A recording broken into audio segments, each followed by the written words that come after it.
जय जिनेन्द्र। आज का लेक्चर शुरू करेंगे। कल हम 24 दंडक के जीवों में शुभ और अशुभ पुद्गल की बात कर रहे थे।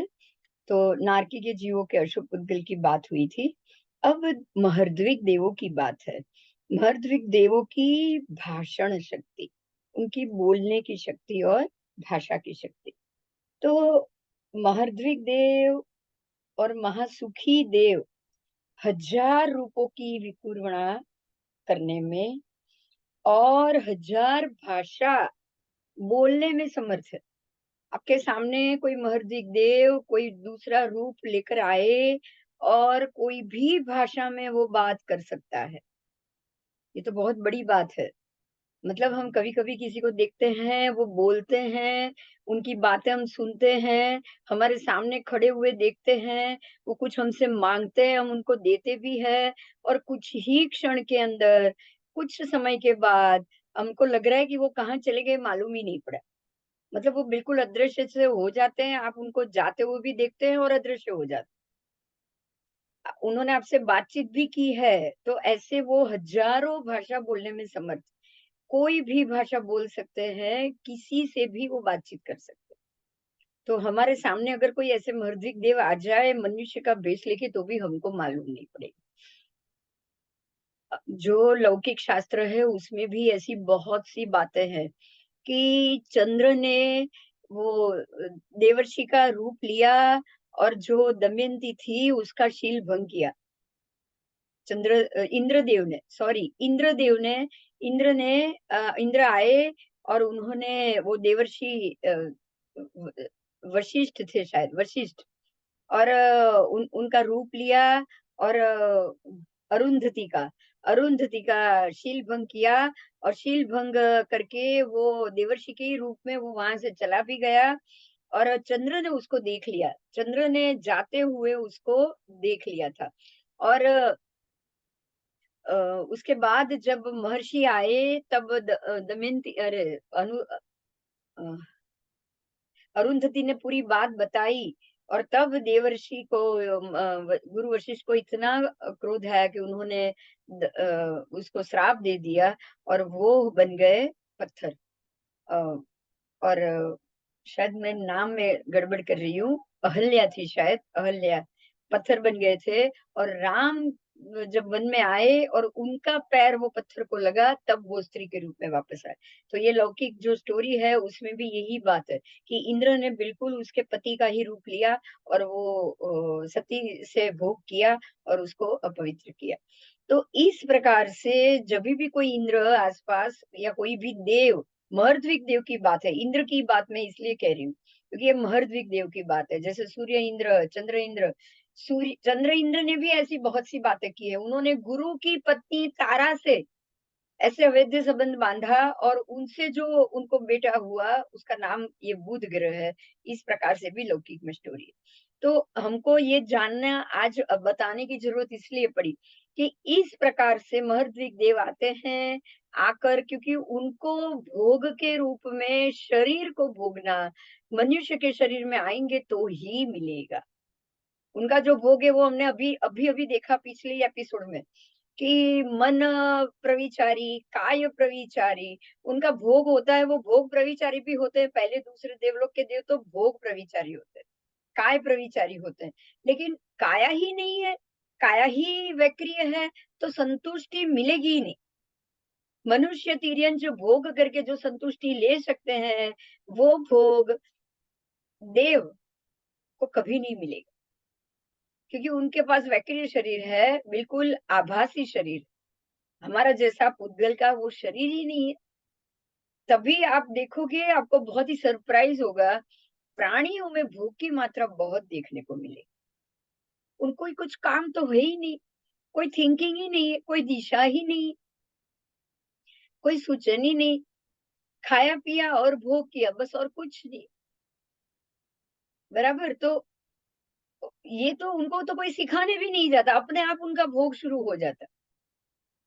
तो यही कारण है, यही बात है कि देव योनि में से आप मनुष्य में और तिर्यंश में जाओगे, तो वहां जो भोग नहीं मिला है उसकी अतृप्ति यहाँ आते ही मनुष्य और तिर्यंश में वो बढ़ जाती है, क्योंकि नरक और देव को तो भोग मिलता ही नहीं है।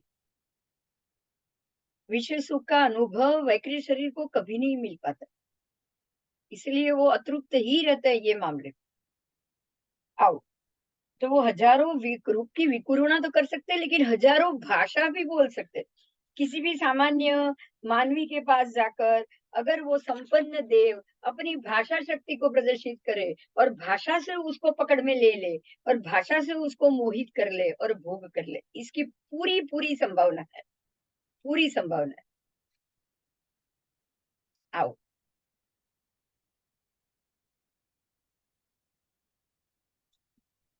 भाषा वो हजारों रूप की करे, हजार भाषा बोले, लेकिन एक ही भाषा कही जाती है। क्यों? क्योंकि कोई भी जीव एक समय में सत्य आदि किसी भी एक ही भाषा का प्रयोग करता है। आप कभी भी जब भी बोलोगे तब एक ही भाषा का प्रयोग होगा ना, इसीलिए। ठीक है? बस चाहे वो हजारों भाषा में बोले, लेकिन कहा जाएगा एक ही भाषा का प्रयोग। तो एक जीव के एक उपयोग से बोली हुई होने के कारण भाषा एक ही कही जाती है, उनको हजार भाषा नहीं कही जाती। मगर जो लैंग्वेज है जिसको हम आज की भाषा में बोल सकते हैं, आज के समय में, कि अलग-अलग गुजराती, हिंदी, मराठी ऐसी-ऐसी बोली, अलग-अलग देश की बोली वो बोल सकते हैं। आओ, अब सूर्य की बात की है। सूर्य अ, सूर्य को देखा, गौतम स्वामी ने देखा कैसा सूर्य को, तो उस काल में, उस समय में तत्काल उदित हुए। सूर्य तत्काल उदित हुआ, वो कैसा लग रहा था? जासुमन नाम के वृक्ष के फूलों के पुंज के समान लाल, ऐसे उगते हुए सूर्य को देखा। और ऐसे सूर्य को देखकर गौतम स्वामी को एक जिज्ञासा हुई और उन्होंने प्रश्न किया, भगवान के पास गए और प्रश्न किया कि ये सूर्य क्या है जो उदित हुआ है, वो क्या है, वो बिंब ऊपर चढ़ा है, वो क्या है, उसका अर्थ क्या है? तब प्रभु ने जवाब दिया, हे गौतम, सूर्य शुभ पदार्थ है, सूर्य का अर्थ भी शुभ है, उसकी प्रभा भी शुभ है, उसकी छाया और उसकी लेशिया वो भी शुभ है।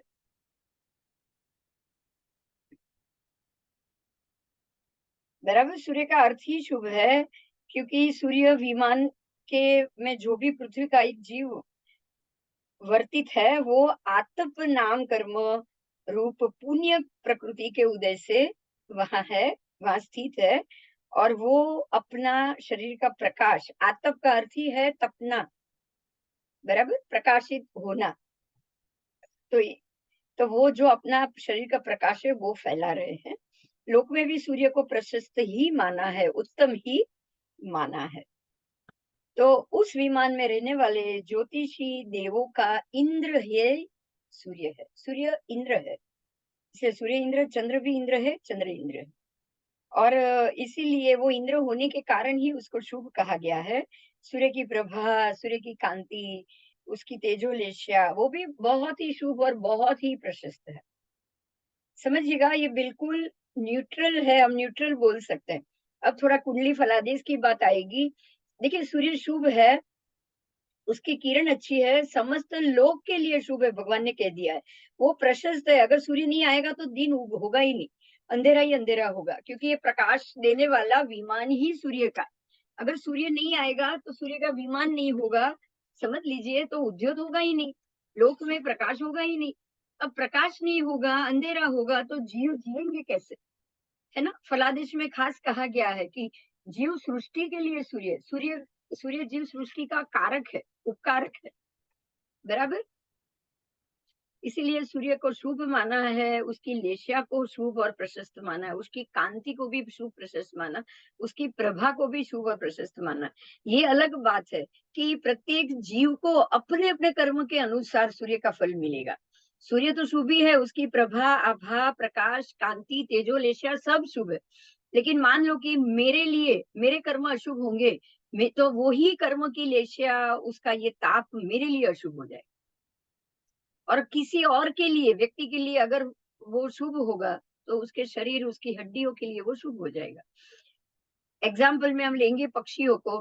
जैसे कि घुवड़ और चामाचिड़िया, वो दोनों को सूर्य का प्रकाश आते ही उनकी आंखें चुंदिया जाती है, बंद हो जाती है, उनको कुछ दिखाई नहीं देता। तो वो लोग चुप होकर बैठ जाएंगे, उल्लू और चामाचिड़िया, क्योंकि उनको दिखेगा ही नहीं। और जब सूर्य चला जाएगा, रात का अंधेरा हो जाएगा, तब वो बिल्कुल आजाद हो जाएंगे, आजाद बन के घूमेंगे, खुश होके घूमेंगे, चिल्लाएंगे। है ना, उल्लू रात को ही बोलता है, चामाचिड़िया रात को ही उड़ता है इधर उधर, दिन में वो एक जगह दबक के बैठ जाते हैं। तो उन लोगों को सूर्य अच्छा नहीं है, बराबर। तो इस प्रकार से सूर्य किसी किसी जीव को उसके कर्मवश शुभ भी होगा और कर्मवश अशुभ भी होगा। लेकिन खुद सूर्य, उसका प्रकाश, उसकी प्रभा, उसकी कांति, उसकी तेजोलेशा, ऐसे ही चंद्र, उसकी भी प्रभा, आभा, प्रकाश, उसकी भी शीतलेशा, चंद्र में शीतलेशा है, वो सब शुभ शुभ और शुभ ही है। ठीक है, क्योंकि सूर्य चंद्र इंद्र है, इसीलिए। तो परमात्मा ने ऐसा जवाब दिया। अब आगे श्रवण निर्ग्रंथ आर्य के रूप में पाप कर्म से रहित होकर विचरते हैं। जो भी श्रवण निर्ग्रंथ है वो आर्य, आर्य है। आर्य जो मत 8 प्रकार के आर्य है, और आर्य संस्कृति और आर्य देश से ही जीव मुक्त जा सकते हैं, तो उनको भी आर्य कहा जाता है। जो मोक्ष जाने लायक है, जो मोक्ष जा सकते हैं, ऐसे जीवों को भी आर्य कहा जाएगा। तो आर्य होकर विचर रहे हैं, वो किसकी तेजोलेशा का उल्लंघन करते हैं, किसके सुख का उल्लंघन करते हैं। जो आर्य बनकर घूम रहे हैं, उनका भवांतर क्या है, बराबर, उनका सुख किससे अधिक है। मतलब वो उनका जो ऐसे ही विचरने वाले श्रवण भी किससे अधिक सुखी है। ठीक है, तो परमात्मा कह रहे हैं 1 मास की दीक्षा पर्याय वाला श्रवण निर्ग्रंथ, 1 महीने की अगर दीक्षा होगी, वो जीव वाणव्यंतर देवों की तेजोलेशा, उसके सुख का, वाणव्यंतर देवों की जो सुख लेशा है, उसका उल्लंघन करते हैं, उससे अधिक सुखी। 2 मास की दीक्षा वाला श्रवण चमरेंद्र और बलिंद्र के अलावा अन्य भवनवासी देवों से भी अधिक सुखी है। 3 मास की दीक्षा पर्याय वाला श्रवण निग्रंथ असुर कुमार देवों से ज्यादा सुखी। 4 महीने की दीक्षा पर्याय वाला श्रवण निग्रंथ ग्रह गण नक्षत्र तारा रूप ज्योतिष देवों से भी अधिक सुखी है। 5 महीने वाली दीक्षा पर्याय वाला श्रवण निग्रंथ ज्योतिषियों के राजा, ज्योतिषियों के इंद्र, चंद्र और सूर्य के सुखों का उल्लंघन करते हैं, मतलब उससे ज्यादा सुखी। 6 मास की दीक्षा पर्याय वाला श्रवण निर्ग्रंथ सौधर्म और ईशानवासी देवों से भी ज्यादा सुखी। 8 महीने की दीक्षा पर्याय वाला श्रवण निर्ग्रंथ ब्रह्म और लांतक देव विमानवासी देवों के सुख का भी उल्लंघन कर लेता है। 9 मास की दीक्षा पर्याय वाला श्रवण निर्ग्रंथ महाशुक्र और सहस्त्रार देवों की देवलोक के सुखों का उल्लंघन करता है। 10 महीने की दीक्षा पर्याय वाला श्रवण निग्रंथ जो आनत प्राणत अच्युत आरत, ऐसे जो 9 10 11 12 देवलोक है, उनके सुखों का उल्लंघन करते हैं। 11 मास की दीक्षा पर्याय वाला श्रवण निग्रंथ 9 ग्रह यज्ञ के सुखों का उल्लंघन करते हैं। और 12 महीना अगर हो गया, 1 वर्ष हो गया, तो ऐसे दीक्षा पर्याय वाला श्रवण निग्रंथ अनुत्तर में जो उपवात होते हैं, ऐसे देवों का सुखों का भी उल्लंघन करते हैं। मतलब ये जो जो कंपैरिजन, उन सबसे वो ज्यादा सुखी होते हैं। और इतना सुख, ज्यादा सुखी होकर वो शुद्ध होते रहते हैं, शुद्धतर परिणाम वाले होते हैं, और ऐसे होकर वो सिद्ध हो जाते हैं और सर्व दुखों का अंत करते हैं। तो ये देवलोकों के सुखों के सामने श्रवण निग्रंथ का सुख अतिशय ज्यादा और रुद्धिदायक, मोक्षदायक माना गया है। बराबर, श्रवण निग्रंथ का सुख ये देवलोकों की सुखों की तुलना में महत्ता प्रदर्शन बता रहा है। सच में श्रवणों का आत्मिक सुख अनुपमेय है। बराबर, अणगार संयम पर्याय का पालन करते हुए देवों के सुख का पार पाकर आगे बढ़ जाते हैं।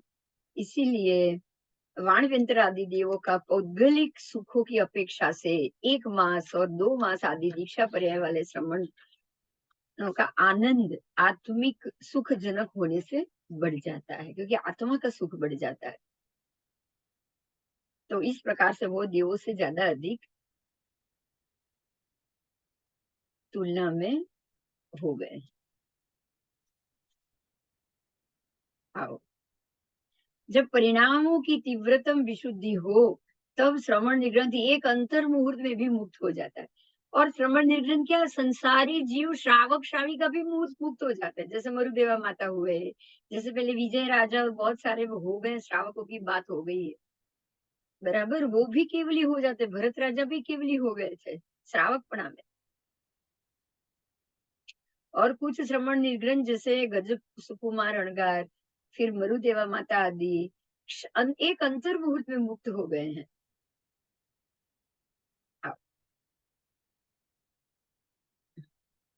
तो परिणाम की तीव्रता बहुत जरूरी होती है। अब आ गया है शतक 14वां, उद्देश्य 10वां, केवली। केवली भगवान की बात की है। केवल ज्ञानी छद्मस्त को जान भी सकते हैं, देख भी सकते हैं। केवल ज्ञानी छद्मस्त को ही नहीं, मगर संपूर्ण संसार के सर्व लोक के सर्व जीवों के पर्यायों को वो जान सकते हैं। और मात्र केवल ज्ञानी नहीं, सिद्ध भगवंत भी समग्र संसारी जीवों के सर्व पर्यायों को जान सकते हैं, देख सकते हैं। केवल ज्ञानी आधोवधिक, यानी कि जो प्रतिनियत क्षेत्र विषय अवधि ज्ञानी है, उनको भी जान सकते हैं, देख सकते हैं। जो प्रति विषय क्षेत्र मतलब प्रतिनियत क्षेत्र, कुछ कुछ क्षेत्रों को देखने वाला अवधि ज्ञानी, उसको भी केवल ज्ञानी जान सकते, देख सकते। केवल ज्ञानी सिद्ध को भी जान सकते हैं, देख सकते हैं, बराबर। केवल ज्ञानी बोलते हैं और प्रश्नों का उत्तर भी देते हैं, उनको पूछे गए सारे प्रश्नों का वो उत्तर देते हैं।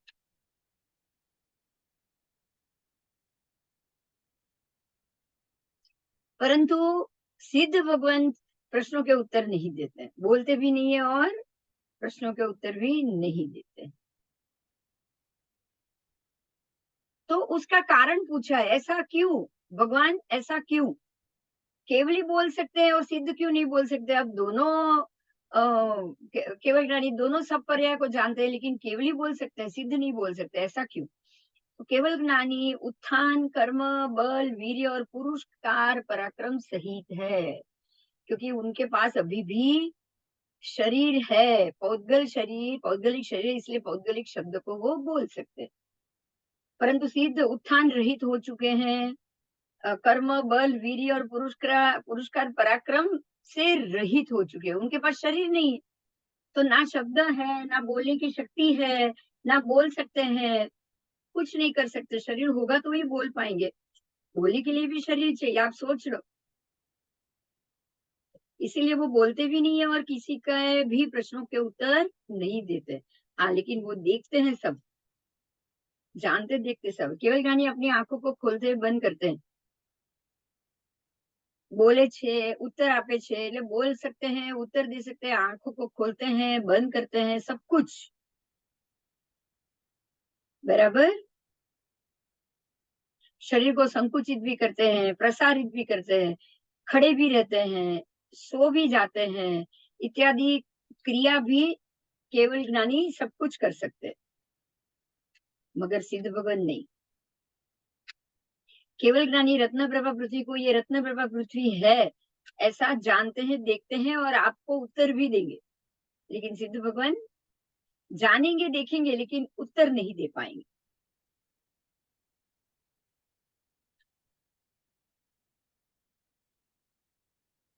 हाँ।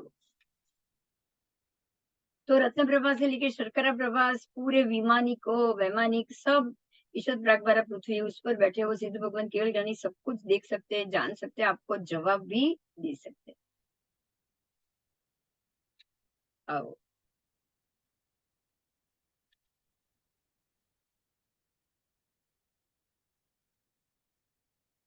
केवल ज्ञानी परमाणु पुद्गल को भी ये परमाणु है और पुद्गल है ऐसे सूक्ष्म सूक्ष्म को भी वो देख सकते हैं, द्विप्रदेशी को भी वो देख सकते हैं,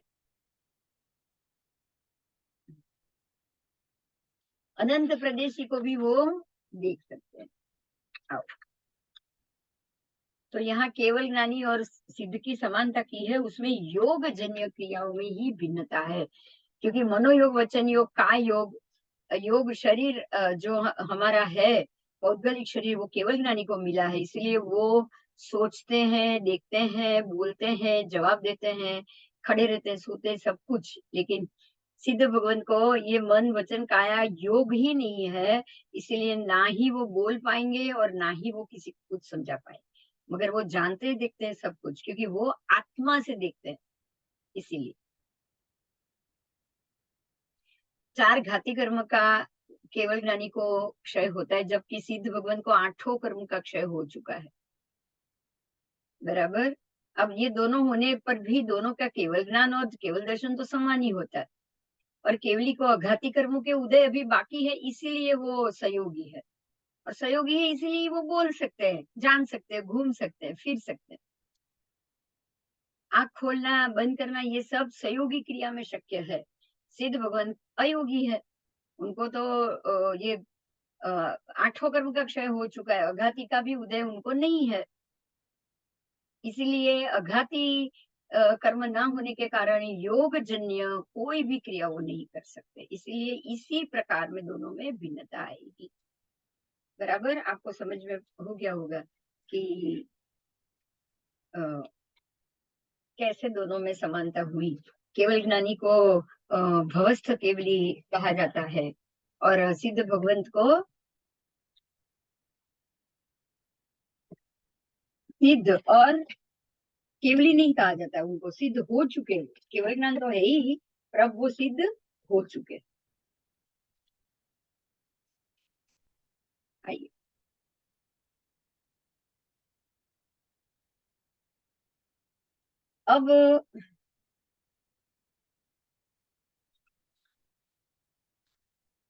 अब आगे के जो चैप्टर है पूरा वो गोशालक के ऊपर है, उसको मैं नए वीडियो में ले रही हूँ, क्योंकि गोशालक का जो गृहस्थ जीवन है, उसकी पूरी कहानी है, पूरी स्टोरी है, वो पूरा लाइन से एक ही वीडियो में आ जाएगा, इस कारण से। ठीक है।